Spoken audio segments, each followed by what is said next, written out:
तुम सही कह रही हो जाना। मुझे डर था कि ऐसा कुछ जरूर होगा। शायद मुझे उसकी इतनी परवाह करनी ही नहीं चाहिए थी।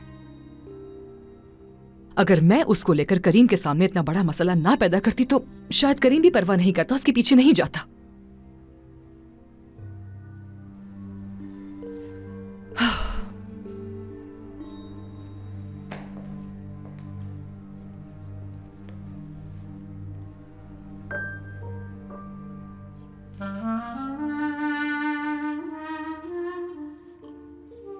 मैंने खुद अपने पैरों पर कुल्हाड़ी मारी है जाना।